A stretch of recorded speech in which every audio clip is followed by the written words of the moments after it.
क्या हो रहा है? वो 14 तारीख को जो घटना हुई थी उसमें बात हुई थी कि पाकिस्तान क्या चीनी इंजीनियर्स को सुरक्षा नहीं दे पा रहा जो वहां पर हैं। अब 285 करोड़ रुपए का मुआवजा क्या पाकिस्तान जैसे आर्थिक स्थिति वाले देश के लिए कहीं से लॉजिकल है?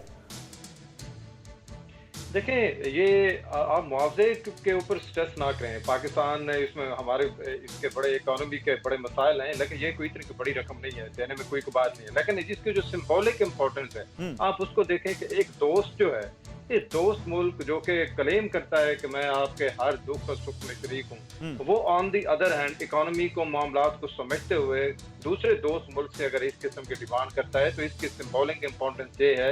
अब इसके ऊपर ध्यान दें कि इन दोनों के जो रिलेशनशिप है वो कितने लो हो गए हैं, कितने खराब हो चुके हैं।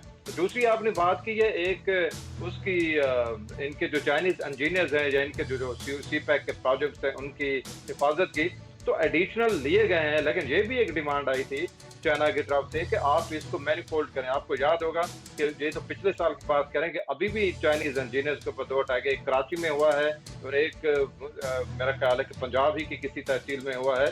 तो कंसर्न अपनी जगह पे मौजूद हैं। पाकिस्तान की इकोनॉमी बहुत बुरी है, लेकिन मुआवजा देने में कोई दिक्कत नहीं होगी इनको। नहीं, लेकिन फिर वो कहा है कि दोस्ती, आप जो कह रहे हैं ना, फिर वो कहा है कि दोस्ती, और किस बात की दोस्त यारी?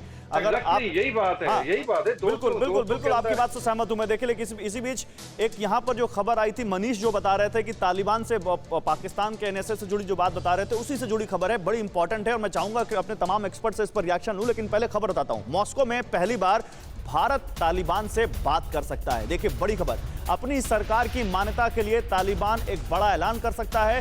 भारत से मान्यता के लिए पाकिस्तान को लेकर एक बड़ा फैसला हो सकता है। 20 अक्टूबर को मॉस्को वार्ता में शामिल होंगे कई देश, रूस समेत भारत, चीन, पाकिस्तान और ईरान इस वार्ता में शामिल होने जा रहे हैं। और यहां पर ऑफिशियली तालिबान की सरकार आने के बाद एक बहुत बड़ी बातचीत भारत और तालिबान के बीच हो सकती है।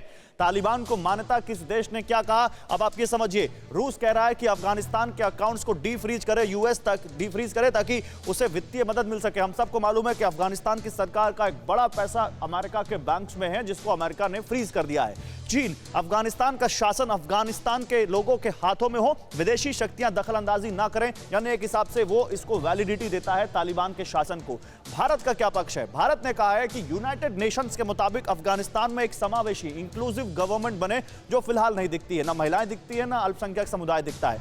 अमेरिका भी कमोबेश यही कह रहा है। अमेरिका कह रहा है कि तालिबान अल्पसंख्यक और महिलाओं के अधिकार को सुनिश्चित करे, तभी पैसा मिलेगा जो अमेरिका ने फ्रीज कर रखा है।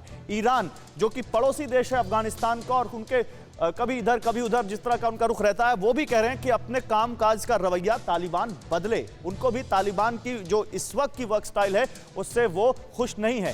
तालिबान ने क्या कहा? तालिबान कह रहा है कि अमेरिका पहले अकाउंट डीफ्रीज करे और फिर मान्यता भी दे, यानी आंखों में आंखें डालकर वो ये कह रहे हैं कि आप मान्यता दीजिए और हमारे पैसे भी हमें दीजिए।